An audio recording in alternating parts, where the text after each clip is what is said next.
Imagina por un momento que tienes 20 años. El aire que respiras es tan fino y helado, a 25.000 pies, que congela la humedad de tu máscara de oxígeno. Su cuerpo está envuelto en lana y cuero calentados eléctricamente, pero el frío todavía le muerde los huesos. No estás en un lugar seguro. Estás en el corazón del territorio enemigo, dentro de una caja de aluminio llamada B-17 Flying Fortress, y el cielo a tu alrededor está a punto de explotar en un infierno de acero y fuego. Esta fue la brutal realidad de la guerra aérea en Europa en 1943. A la octava Fuerza Aérea de los Estados Unidos se le asignó una misión que parecía imposible: destruir la maquinaria de guerra de Hitler mediante bombardeos estratégicos diurnos. Pero había un error catastrófico en su plan, un fracaso que estaba costando la vida a cientos de jóvenes en cada misión. Estaban muriendo a un ritmo que los generales sobre el terreno apenas podían calcular, y la salvación parecía una oración sin respuesta. La doctrina militar de la época se basaba en una fe casi ciega. Se creía que la fortaleza voladora, armada con 13 ametralladoras calibre .50, era un acorazado volador, un erizo de metal capaz de defenderse. Las formaciones de bombarderos, que volaban en cajas de combate compactas, debían crear campos de fuego superpuestos, una red de balas que ningún caza enemigo se atrevería a penetrar. Sobre el papel, era una fortaleza impenetrable. En realidad, era un matadero. El teniente James Baker, un piloto de 23 años del 100 Grupo de Bombardeo, escribió en su diario el 5 de septiembre de 1943, después de una misión sobre Stuttgart: vinieron a través de nosotros, no alrededor, no por encima, a través. Vi al Alice de Dallas simplemente desintegrarse, una bola de fuego naranja, y luego nada. Solo escombros cayendo como hojas muertas. Su fuego es terriblemente preciso. El nuestro, parece que estamos disparando a fantasmas. La Luftwaffe, la Fuerza Aérea Alemana, no estaba formada por tontos. Sus pilotos eran veteranos curtidos en la batalla y pilotaban cazas Messerschmitt Bf-109 y Focke-Wulf 190. Máquinas de matar ágiles y fuertemente armadas. Rápidamente identificaron la debilidad del blindaje de la fortaleza. Atacaron de frente, en pasajes de alta velocidad, donde las defensas del bombardero eran más débiles y el tiempo de reacción de los artilleros era de apenas unos segundos. Para el sargento Frank Miller, artillero de la torreta de bolas, la experiencia fue una pesadilla claustrofóbica. Le describió la sensación a un corresponsal de guerra. Estás colgado debajo del vientre del avión, viendo pasar a Europa. Entonces ves los puntos negros en el horizonte. Crecen muy rápido. En segundos son aviones de combate. Sus cañones brillan como luces navideñas del infierno y escuchas el tomp-tomp-tomp de las balas de 20 milímetros atravesando el fuselaje sobre ti. Rezas para que no apunten a tu pequeña bola de cristal. Aprietas los gatillos y reza para golpear algo, cualquier cosa, pero ya han pasado y luego ves humo saliendo del motor de uno de los tuyos. Las matemáticas de la supervivencia eran crueles e insostenibles. Cada tripulación debía completar 25 misiones para finalizar su periodo de servicio y regresar a casa. Pero a mediados de 1943, la tasa de pérdidas era tan alta que la probabilidad estadística de que una tripulación sobreviviera a esas 25 misiones era casi nula. En cada sesión informativa, los hombres miraban los rostros que los rodeaban, sabiendo que algunos de ellos no estarían allí para cenar. Era una guerra de desgaste y la octava Fuerza Aérea estaba perdiendo. El punto de ruptura, el día en que la fe en la fortaleza voladora quedó completamente destrozada, llegó el 14 de octubre de 1943. Un día que pasaría a la historia de la aviación como el Jueves Negro. El objetivo era la ciudad industrial de Schweinfurt.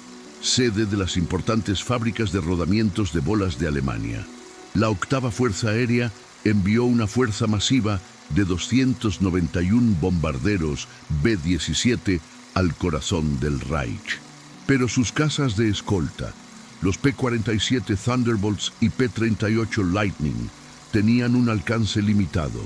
Solo pudieron seguir a los bombarderos hasta la frontera alemana. Después de eso, las fortalezas quedaron solas. El general Adolf Galland, comandante de los cazas de la Luftwaffe, vio su oportunidad. Tiró todo lo que tenía. Más de 300 cazas alemanes convergieron en la corriente de bombarderos desprotegidos. Lo que siguió no fue una batalla, fue una masacre sistemática. El coronel Bud Peasley, líder de la misión, describió la escena más tarde. El cielo estaba lleno de cazas enemigos, llegaban en oleadas, atacando con una ferocidad que nunca había visto. Volaron a través de nuestras formaciones, con los cañones disparando, dejando bombarderos en llamas por todas partes. Era una visión de puro terror e impotencia. Durante horas, los artilleros estadounidenses lucharon desesperadamente. Sus ametralladoras se sobrecalentaban y el olor a cordita y aceite quemado llenaba las cabinas. Pero fue inútil. Cuando los harapientos supervivientes finalmente aterrizaron en Inglaterra esa noche, el coste de la misión quedó terriblemente claro. Fueron derribados 60 bombarderos B-17. Otros 17 sufrieron daños tan graves que nunca más volaron. Más de 600 aviadores estadounidenses murieron, resultaron heridos o fueron capturados. En un solo día, la octava Fuerza Aérea perdió más del 20% de su fuerza de ataque.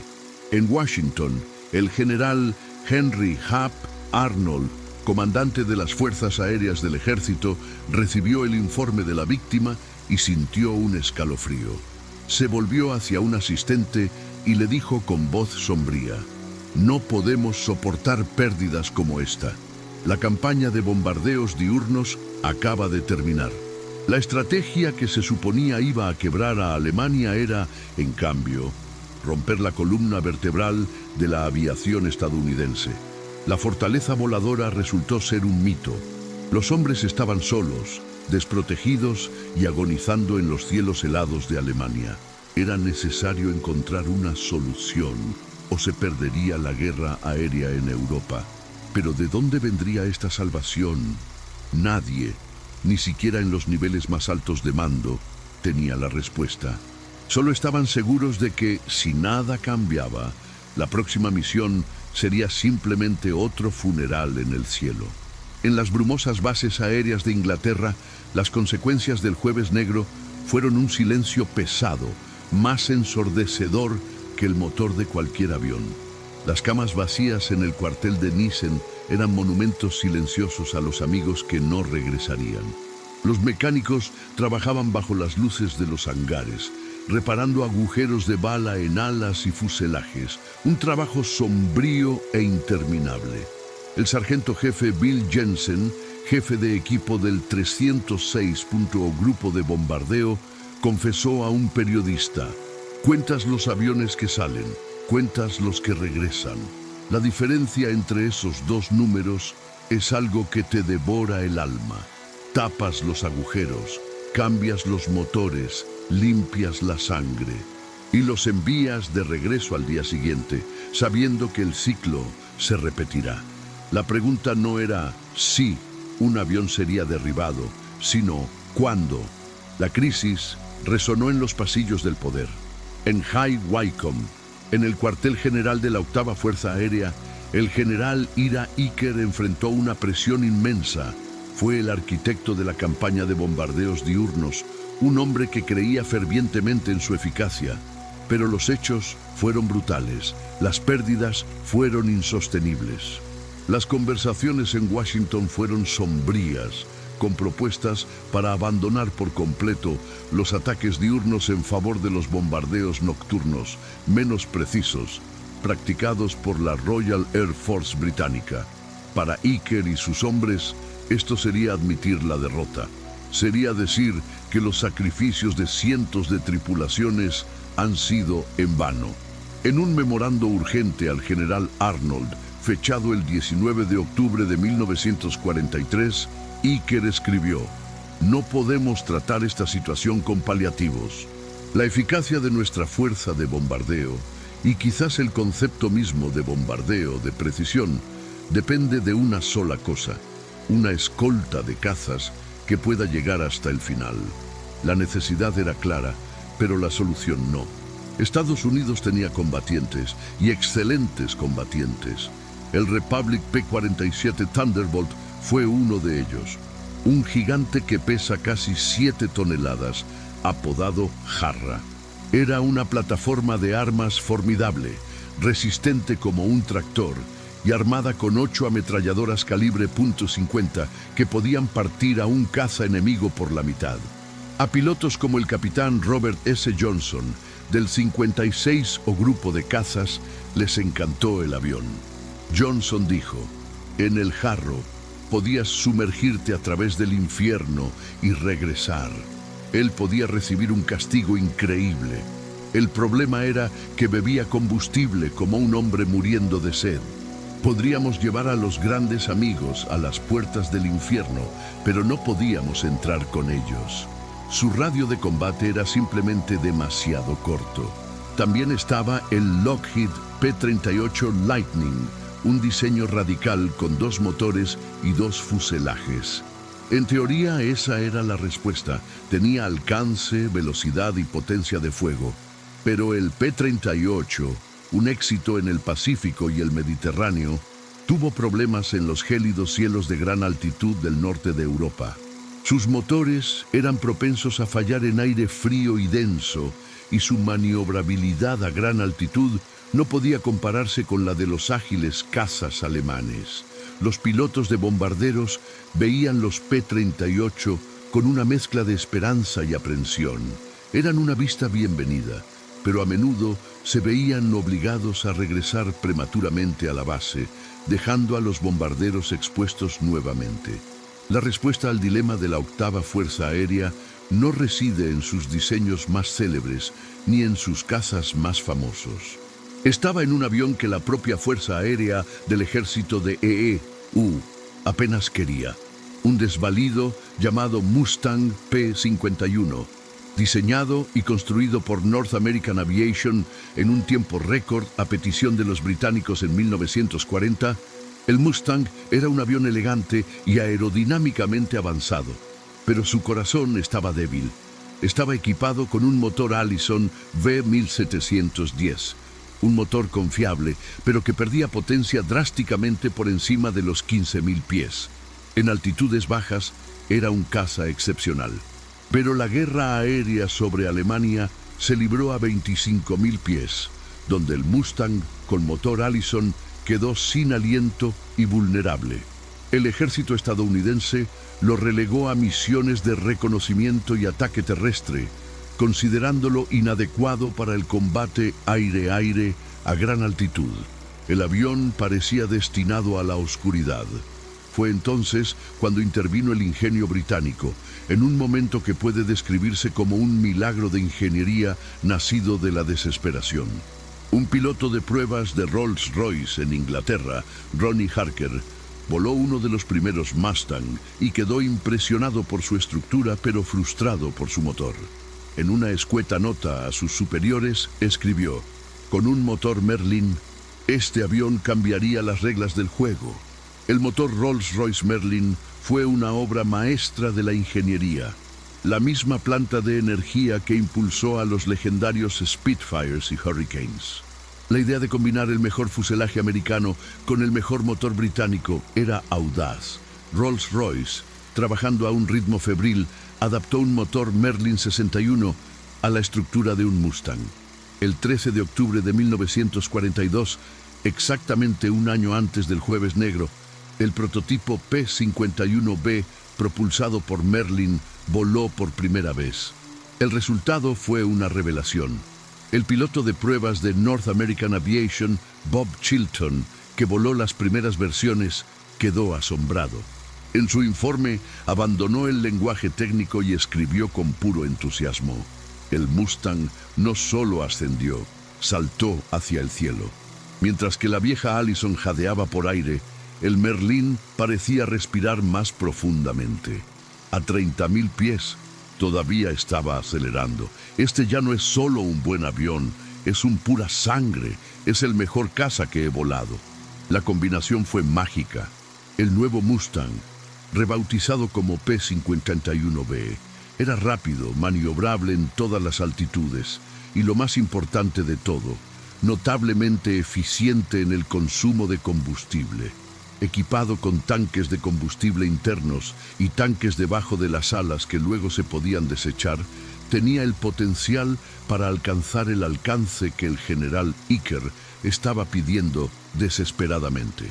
La salvación finalmente tuvo un nombre y una forma. Era la forma elegante y depredadora del Mustang P-51.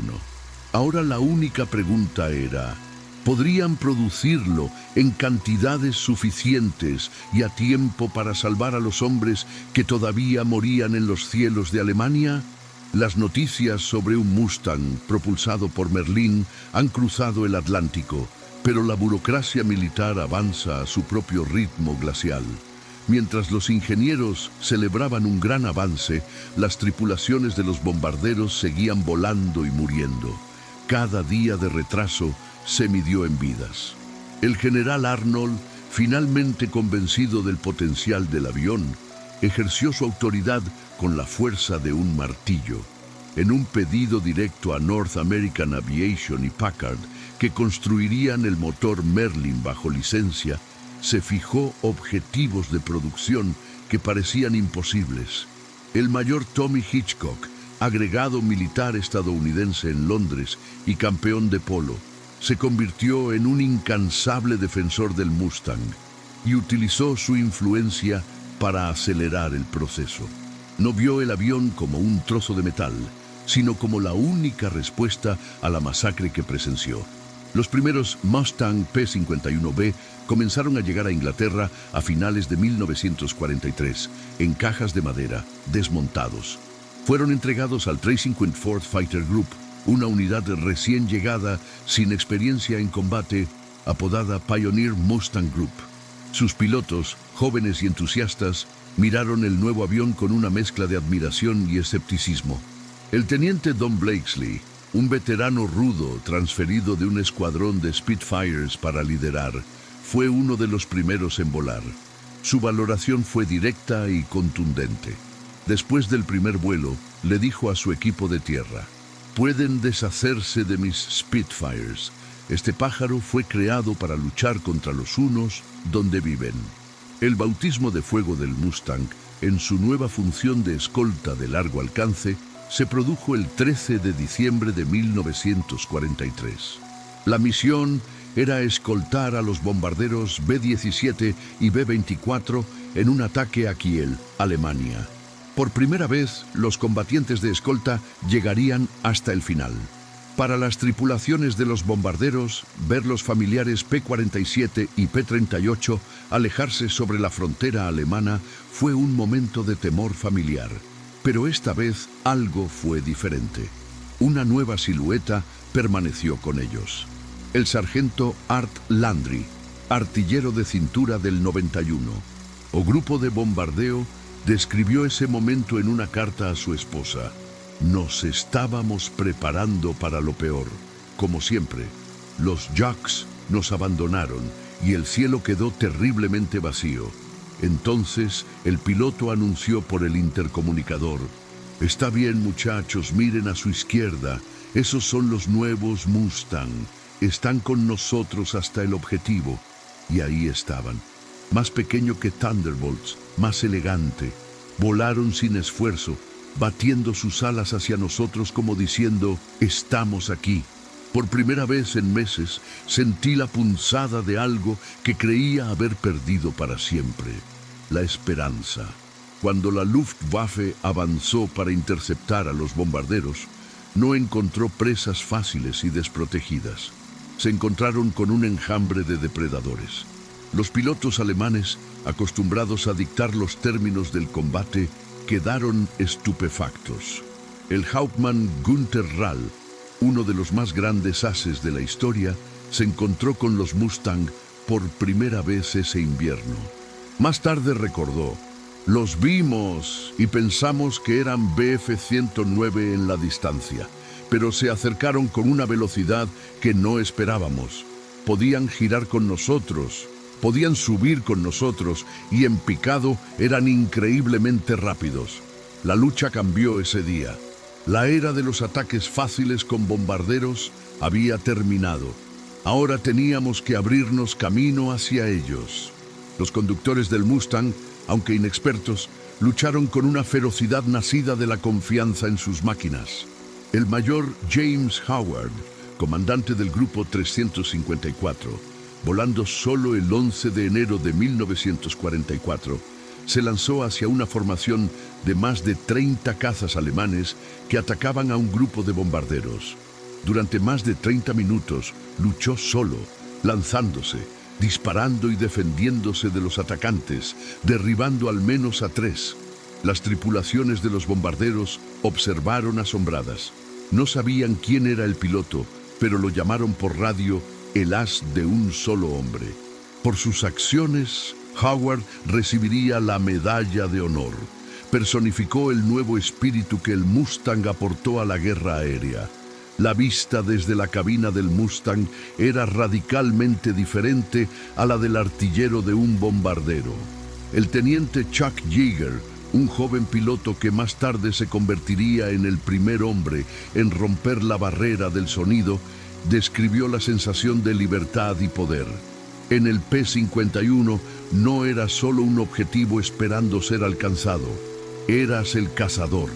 El motor Merlin rugía frente a ti y tenías todo el cielo para trabajar. Cuando vimos a los malos persiguiendo a los grandes amigos, fue como ver a los lobos atacar a las ovejas. Nuestro trabajo era simple: matar a los lobos, y Dios mío, ¿estuvimos bien? En ello. La presencia de los Mustang tuvo un efecto psicológico inmediato y profundo. Las tripulaciones de los bombarderos empezaron a referirse a ellos como sus pequeños amigos. Su presencia en el cielo era una garantía visible de que ya no estaban solos. El miedo no desapareció. La guerra aérea nunca fue segura, pero la desesperación paralizante comenzó a desvanecerse. El sargento John Egan, operador de radio, escribió: el sonido más dulce del mundo no es el arpa de un ángel. Es el sonido de un piloto de Mustang en la radio diciendo: estoy en tu ala. Los malos están en camino. Déjanoslos a nosotros. Ese sonido significaba que tenías la oportunidad de ver salir el sol mañana. El arma secreta que los nazis no esperaban no era una bomba o un rayo mortal. Era un caza elegante, nacido de una alianza improbable, pilotado por jóvenes que finalmente tenían las herramientas para cumplir su promesa de proteger a sus hermanos en los cielos. La marea finalmente estaba comenzando a cambiar. La llegada del P-51 Mustang no fue una solución milagrosa que puso fin a la guerra de la noche a la mañana, pero fue la llave que abrió la puerta a la victoria en los cielos de Europa. El general James Doolittle, que asumió el mando de la 8ª Fuerza Aérea a principios de 1944, comprendió de inmediato el potencial transformador del nuevo avión. Emitió una orden que cambiaría fundamentalmente la naturaleza del combate aéreo. La directiva anterior para los pilotos de combate era quedarse con los bombarderos. Fue una táctica defensiva. El nuevo orden de Doolittle era agresivo, audaz y mortífero. Tu primera misión es destruir los cazas enemigos. Ve tras ellos, donde quiera que puedas encontrarlos. Este cambio de estrategia liberó a los Mustang. Ya no eran solo guardaespaldas, se convirtieron en cazadores. Liderados por ases como Don Blakesley, George Preddy y Dominic Gentile, los grupos de cazas Mustang se adelantaron a las formaciones de bombarderos, atacaron los aeródromos de la Luftwaffe y se enfrentaron a los cazas alemanes mientras despegaban. Transformaron el cielo alemán de un santuario enemigo a un coto de caza estadounidense. El teniente general alemán Adolf Galland resumió el impacto devastador en sus memorias de posguerra. Cuando vi los Mustang sobre Berlín, supe que la guerra de los cazas estaba perdida. Podrían igualarnos en desempeño, pero nos superaban en número y podían encontrarnos en cualquier lugar de nuestra propia tierra. A partir de ese momento, todo fue solo un lento y agonizante declive.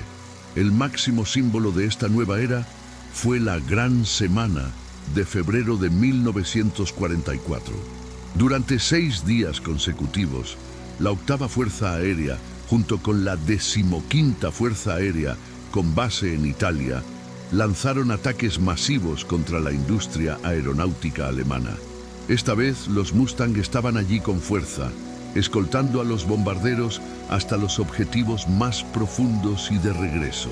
Las batallas aéreas fueron las más grandes de la historia y en ellas participaron miles de aviones. Las pérdidas estadounidenses seguían siendo cuantiosas, pero las pérdidas de la Luftwaffe fueron catastróficas. Perdieron cientos de sus mejores pilotos, veteranos irreemplazables que eran la columna vertebral de su fuerza de combate. Para los hombres de los bombarderos, la diferencia era palpable. El teniente John McCarthy, un navegante, recordó una misión sobre Oschersleben.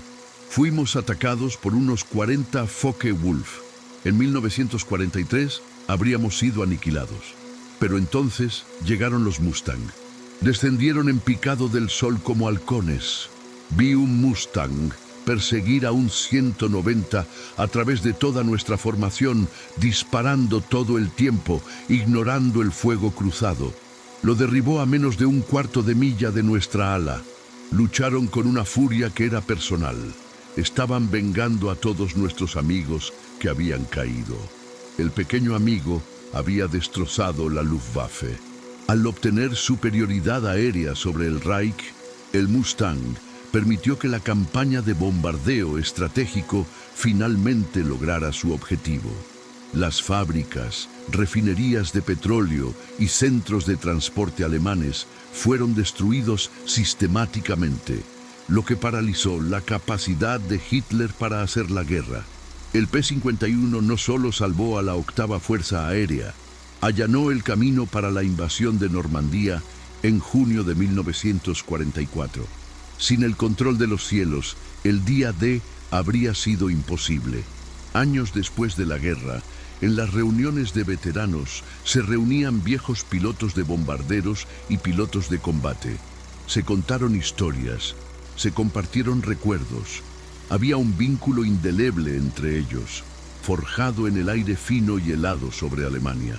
Un artillero de cola llamado Joe Smith, que completó sus misiones en 1944, expresó un sentimiento común. Nunca supe los nombres de los pilotos que volaron en mi ala. Nunca vi sus caras, pero a ellos les debo la vida. Todas las noches cuando cierro los ojos, todavía puedo verlos. Esos amiguitos batiendo sus alas plateadas al sol. Eran nuestros ángeles guardianes. La historia del P-51 Mustang es más que la historia de una máquina. Es una lección de fe y perseverancia. Es la historia de hombres que enfrentaron dificultades imposibles y se negaron a darse por vencidos. Es un testimonio del ingenio que nace de la necesidad y del coraje que florece en la desesperación. De una estructura de avión estadounidense y un motor británico surgió un pura sangre que no solo cambió el curso de la guerra, sino que también redefinió lo que era posible.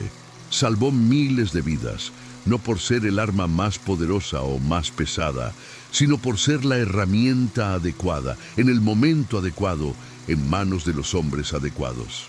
Su legado no está solo en los libros de historia o los museos. Vive en las familias que existen hoy porque un padre o un abuelo regresaron a casa, escoltados a salvo a través de un cielo hostil por su pequeño y fiel amigo. Si esta historia de valentía e innovación te inspiró, muestra tu apoyo dejando un me gusta en este video. Suscríbete al canal para conocer más historias increíbles de las mayores pruebas de la humanidad. Y en los comentarios a continuación, cuéntanos qué otro héroe o máquina de guerra te gustaría que apareciera. Su participación nos ayuda a mantener vivos estos recuerdos. Gracias por mirar.